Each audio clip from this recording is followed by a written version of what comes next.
let's call it a judgment, but let's call transfiguration a celebration. Yeah. Because you are celebrating that long-term partner, that person that is there with you through thick and thin, and you are just loving them up.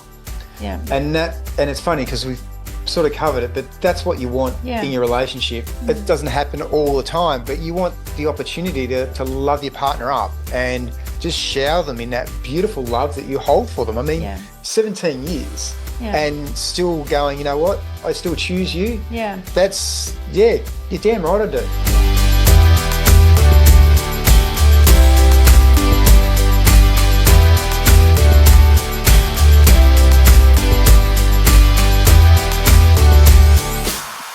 Hello, Quanta folks, and welcome to episode 6 of FAARK the Shoulds.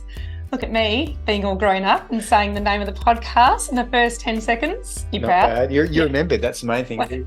If we remember to introduce ourselves now, it'd be even better. Oh, I'm QuantiMama Jodi. And I'm QuantiPapa McGill. And we're excited to be bringing you this podcast number 6 that we have workshopped for, I think, all of about 10 seconds and settled on continuing connection. So what does that mean, McGill? Well, we're going to dive into relationships a little bit, and we're going to probably dig a bit out of the examples of our own relationship, because that's the one that we're probably most invested in. And one would hope. One would very much hope. And see where that takes us and what little things that we do that might very well work for other people out there, or it might just trigger memories of stuff you've done in the past that you could bring back into your relationship and fire it back up, or as Jodi would say, high vibe it. Oh, I do love to high vibe things. We are wanting to talk about this. Well, and when I say we, I mean me, but that's sort of how things go in our relationship, because it's happy wife, happy life. Is that right? Pretty much. So there we have our baseline. So the reason why I wanted to talk about this one, and McGill, again, just such an awesome guy. He literally was just saying to me, what on earth are we talking about? I'm like, well, I want to talk about this stuff. There's a couple of reasons for it. The first one that's probably the most, I guess, driving for wanting to actually talk about this conversation is the fact that in our beautiful circle of friends, what often happens is there's a lot of, but you and McGill, you guys are different, because, you can really see that connection. And I said to my beautiful sisters in circle the other day that one of the things that we need to be aware of is that if we put things like, say, our relationship on a pedestal, it creates an energy around it that makes it seem like it's something to try and attain, or that it's not possible in some of these relationships. And I guess what we're really talking about is relationships that have, probably become stale is I mean, it's a bit of a harsh way to describe it. It's not meant to be harsh, but there's a staleness that happens in marriages or relationships after a period of time. And we've just celebrated our 17th wedding anniversary. There's an argument for staleness when you have to look at each other and go, exactly how long we've been married for? And we weren't together very long before we got married. Like, it was that, sort of third date discussion. We were like, oh, when are we getting married? And engaged after 6 months, and it was all very whirlwind. And so that's been, I guess, the richness of our story is we just met at a time when we just knew that we were right for each other, and we were in a place to receive each other as well. We were both unencumbered with other relationships. And, it, like anything, we just grabbed the bull by the horns and got to the relationship. I was about to say got to it, and that's not what I mean to say. I mean, of course, you do that before children, and that's a wonderful thing. Hopefully on the ball. We can barely remember those days. But what I want to do is talk about what I think are some of the key elements that I see within relationships, within ours and within other people's relationships, and what we can do to sort of extract some of those things. And it's not about being prescriptive. It's more so about planting seeds or creating a remembering for you and what you can bring into your relationship. And the reason why I have McGill's pushing me, so he's got something to say, but I'm going to finish this thought. So, darling, stay with me. The reason why I want to sort of have this conversation and find ways to plant seeds is that if you are in a monogamous relationship, then you're only having fun, mummy and daddy time with one person, right? So if you're only having that kind of relationship with one person, then there's got to be a nourishing of that garden. Well, there's got to be a level of, joy in that fact, because... Well, yeah, because mummy and daddy time is awesome, right? But not just that. it is awesome. Daddy time is awesome, and it should be. You don't do it with anyone else. That's my exactly. point. And this is the whole thing. There's so many things once you've been in a relationship that you don't do with anyone else. So why wouldn't you bring your A game every time? Yes. You make it happen.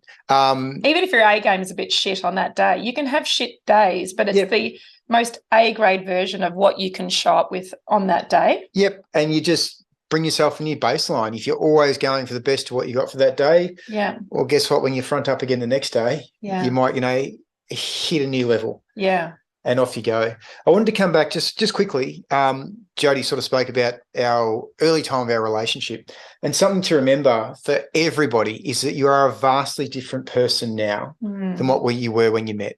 So for us, 17 years of marriage, 19 years something like that, together, 19. We were very different people. Yeah. And we had very different goals. We had very different ideas of how our lives would go and that sort of stuff. And so within our relationship over that time, one of the great key things I think we've done is we have grown together. Yes.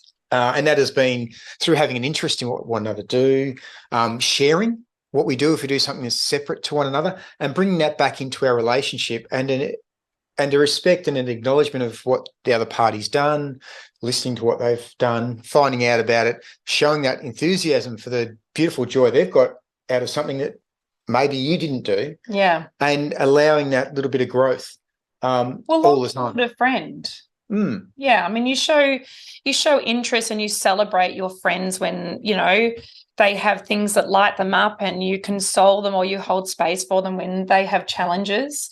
And it's about bringing that energy in. And I think that what I see around me is a lot of people, and I'm not necessarily talking specifically, I just observed that in the world. I observed it with my beautiful parents as well, was that they didn't reserve their best for their partner. And I understand that some relationships are not meant to last forever. The reason, season, lifetime sort of rule gets applied, and perhaps it falls into a reason or a season. And some of us, perhaps we're just meant to be together for a lifetime. I don't know. I don't know if that's a romantic notion, but it feels like perhaps that's our experience, and it could be the experience of other people, because when you look at them, you see beyond the 3D, boring, monotonous Groundhog Day things that actually anchors people down. And you see the connection, and the you tune into their heart, and you see that it reflects their partner. And, I see that around us in so many relationships, but they're so caught up in the minutiae of life and the dramas that when I think you apply a deathbed goggle to it. And I love the deathbed goggle, because when you put the deathbed goggles on, you examine the situation and you say, is this something that would even bother me on my deathbed? And it's a fabulous litmus test that generally just, knocking the mic, it generally speaking will just rule out so many things that we just get caught up in. It puts stuff into perspective. Yeah. And it's just a way of, again, we come back to changing your perspective, which is probably a podcast in itself. Yes. But the lens through which you view the world and how you interpret that shapes your reality. Yeah. So if you're making a decision every day that, yes, this is my partner, this is the person I love, this is my life, where I want it going, and you show up with that and bring that, then, you're going to move forward, and you're going to have that growth, and you're going to have that connection on more levels than just, be it just sexual, or be it just intellectual, or, just getting out of that mundaneness of life. Circumstantial. Yeah, we've got kids. We can't do anything. We've got kids. Yeah, that's right. But people around us reflect that fact that kids are not an anchor for a relationship. And in fact, society really supports the dissolution of relationships because of that. And again, that's not a criticism, it's an observation. And my God, we need to go easier on ourselves, because when you look around society and you see reflected around you the high rates of divorce, the high rates of what was I going to say? Like, what's the word for cheating? I was going to use the big word. Infidelity. Infidelity. Thank you very much. When you see that and you see even just the disconnection within relationships, and we often will mirror what's around us in the environment, especially when we're, not feeling particularly high vibe ourselves and not feeling robust in being the difference, the point of difference or the contrast in society. Like, what a fucking load that is. Apologies. I'm sure you don't have kids listening, because that would be silly. This is an explicit podcast. But what a fucking, mind fuck to actually be in a space of trying to maintain relationships and seeing around you everything. So go gently with yourself, because society does not celebrate long relationships. And sometimes there's this perversity around, it's trying to rule out minorities and all that kind of stuff. I mean, let's just talk about relationships and the longevity of relationships and making them really nourishing for both parties. And I think that's probably the key of what you want to talk about is the things that we do that help us to really hold on to that connection and really honor it and, enjoy the time that we have together. Because that's what it is. That's one of the biggest secrets to Jodi and I. We love hanging out together. Yeah. Okay. Now, we didn't know one another before we sort of met, got into a relationship, got married, got her knocked up 4 times. Just got to make sure you get these things right. Yes. You had a lot of practice. Well done. So we basically met off the bat as 2 vastly different people, and we have evolved and changed over the last 17 plus years. Yeah. And we've done little things along the way that have helped that. So like what? Oh, that's what I was going to ask you. I'm asking the question. You were laying down the thing for me to step up to Matt and Beth. I was trying to pitch down there for you to hit it out of the park. That's just tremendous. Thank you. Perfect one I'll give you then. Yeah, so you asked the question. Just recently, for around time of my birthday, our anniversaries, Jodi amazingly organised a night away, completely unknown to me. I had no idea what was going on. Oh, I forgot that. Yeah. This is how generous she is. And basically I'd been out with one of the kids all morning. I got home, my work ute was empty of all the tools, and there was a swag in the back and some other bits and pieces, and it was like, what's going on here? And it was like, we're going away for the night. Yeah. And we did. Yeah. I do love those surprises. They're really fun. I mean, it takes some orchestration, but there's a real delight in planning that as well. I think one of the things we do that I see other people perhaps not doing in quite the same flourish and enthusiasm that we do, and this is the benefit, again, of having multiple kids and being well outnumbered, is that when you have 4, you really, you're never without your children. Like, you can offload 50% of your children and you've still got 2 kids. So those breaks don't come very often. And so when you get them, you hang on to them with white-knuckled grip. And so I think that's something that's become a priority for us, is we've created meaningful opportunities for us to have time together by ourselves.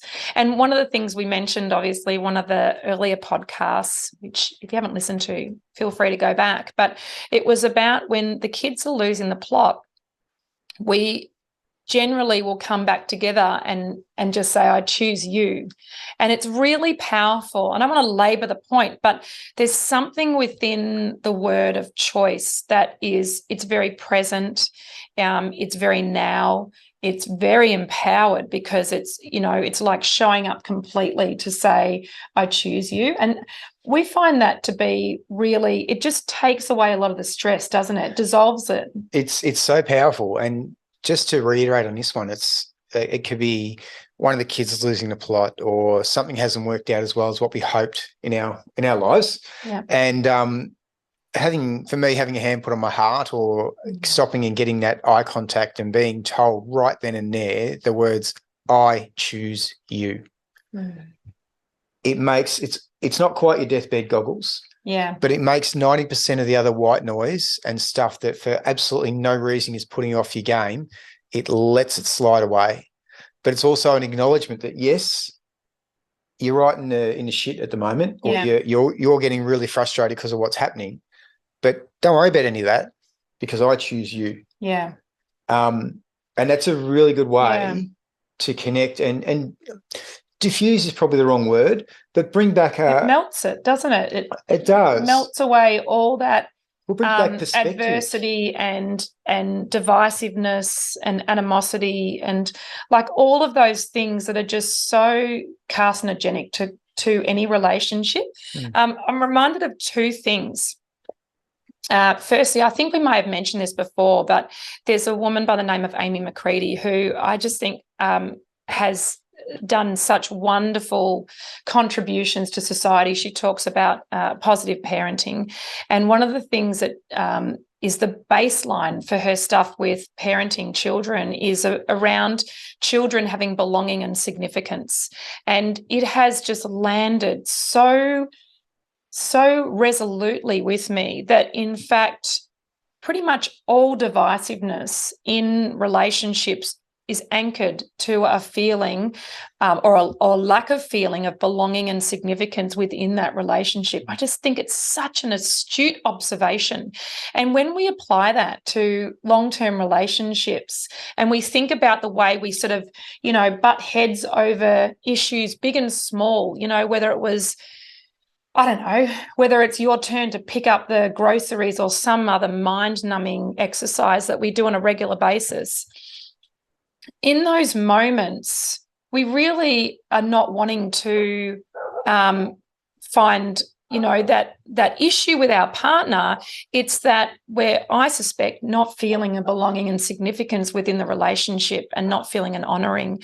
And it is absolutely fundamental. So then if we can remember belonging and significance in those moments and then put our curiosity glasses on. Our beautiful friend, Curious Kerry, talks about this stuff all the time. She goes, "I'm curious." And I love that word curious because, again, it creates a sense of I'm with you. I'm interested in what's going on for you. In fact, two of our dearest friends talk like this. Gorgeous Karen as well. She has a way of just being so curious about what's happening, and it suddenly makes you feel like you're back being part of a team, which is what that "I choose you" does, doesn't it? It does. And look, the "I choose you" one works in our relationship and what works in our friends' relationships around us. It's a similar modality, but it's that ability to refocus or change the dynamic of what's going on. Yes. Because that's so important. When you were talking about the fact when, like when you're having these little arguments and this is happening and that's happening and blah, blah, blah. Now, I'm going to swear this time because this word is one that you need to be well and truly aware of. You don't want to slip into the whole modality of detransfiguration. Now, that is look it up if you need to, but to detransfigure something basically means you're going to focus on the negative and you're picking the little bits off the side all the time. Now, if you're doing that in your relationship, if you are detransfiguring your partner, and we've all done it because we've all got exes over the time, or we've got even, it doesn't necessarily have to be a partner, it can be a friend, where we're, not so happy, and so we start giving ourselves reasons not to be there. We detransfigure that person. If you can stop yourself when that happens, go, "Oh my gosh, I'm almost slipping into detransfiguration." Flip it on its head, transfigure the person. So give us an example of what transfiguring someone might be, or the differences between the two, because I think it's really useful to get some clarity around that. Okay.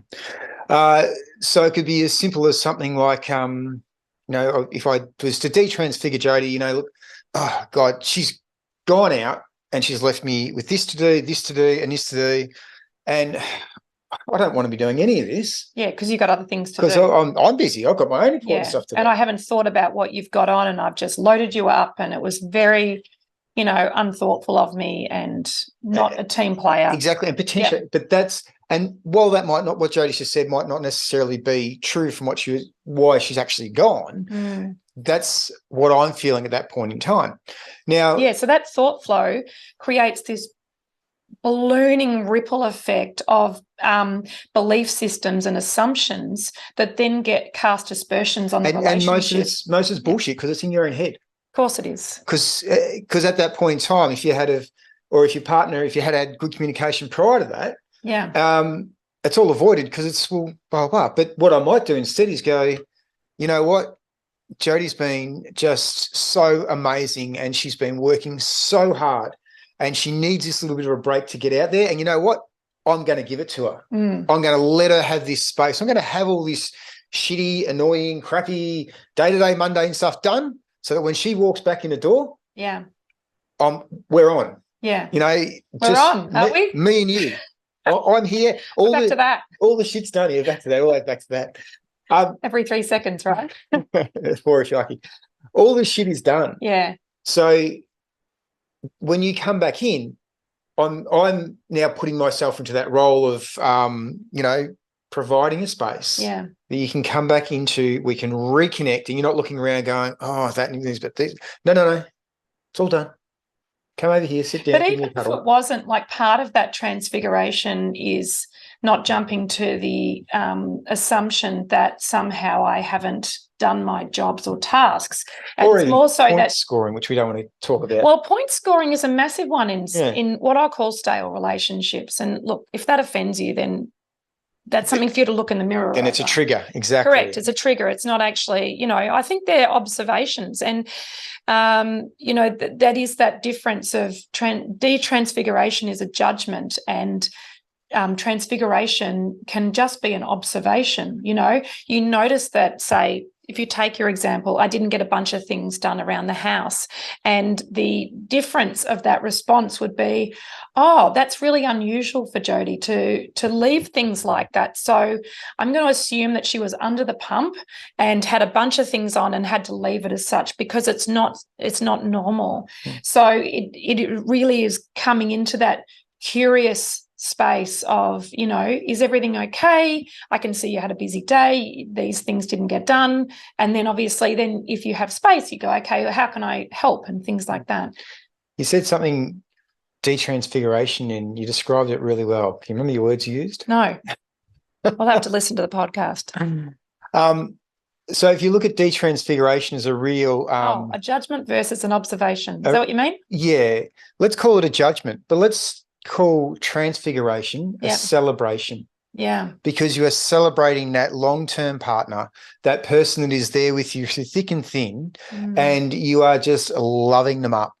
Yeah. And it's funny because we've sort of covered it, but that's what you want in your relationship. It doesn't happen all the time, but you want the opportunity to love your partner up and just shower them in that beautiful love that you hold for them. I mean, 17 years and still going, you know what? I still choose you. Yeah. That's, you're damn right I do. Yeah.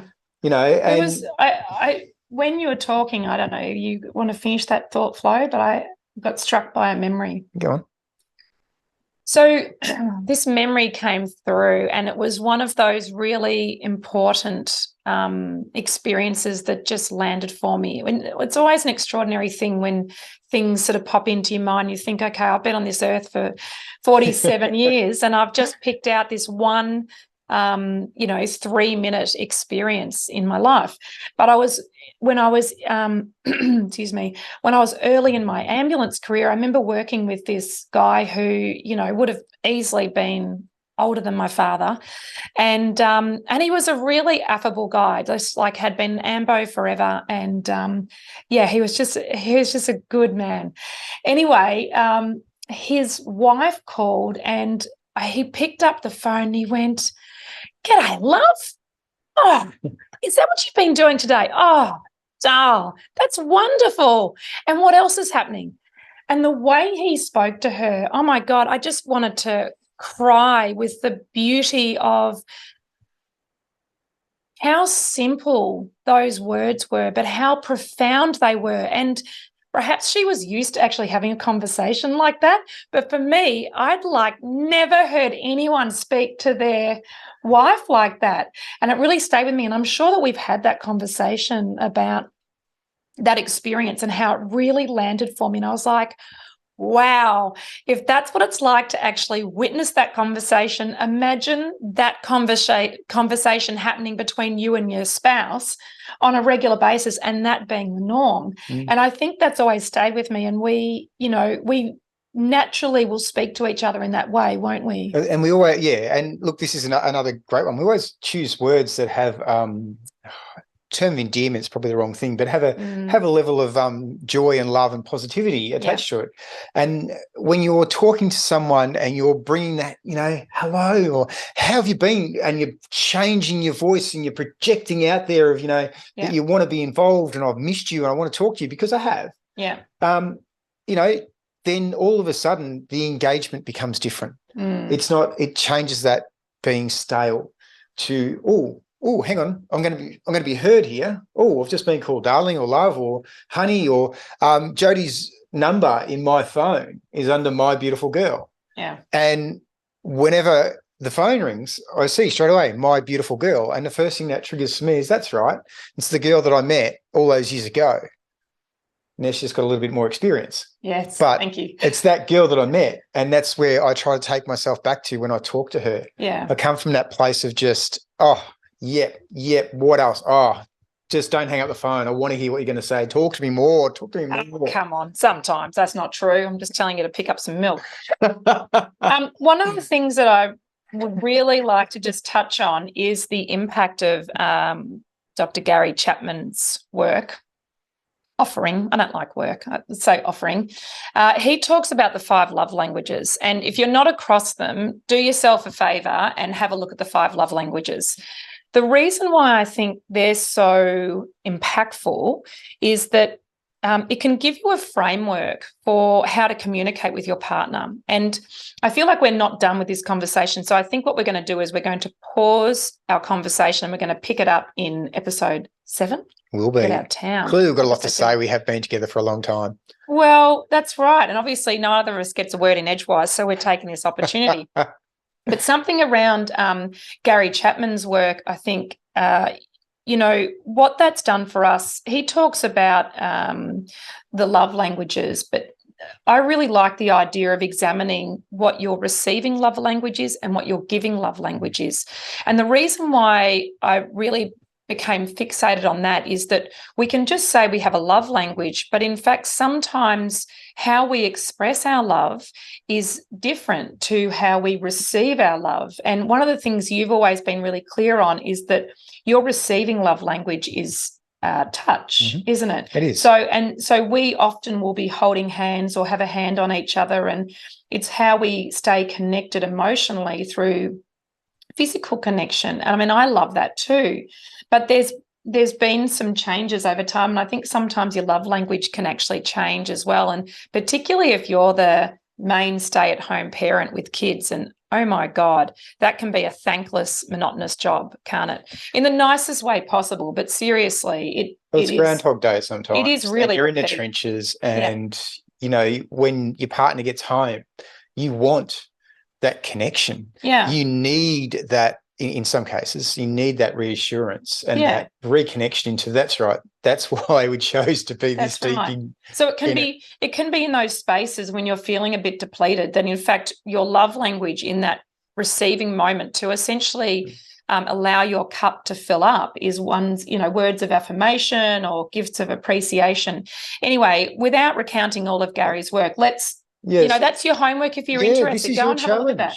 No, it's not interesting. Opportunity. This is an opportunity. Yeah. What a great way to connect with your partner. Yes. Go and have a read of Dr. Gary Chapman's work. So you can go to the website and do the quiz. Do the quiz. Yeah. Find out a little bit about yourself. Yes. Find out a shed load about your partner. Yes. And then see if you can incorporate that into the way you interact with one another. Yes. Because when you're handing over to your partner in their love language, yes, they're going to hear love. And when you're receiving back from your partner in your modality of love language, yes, then Yeah. It's just on the list of things that one ought to know about their partner is effective communication streams.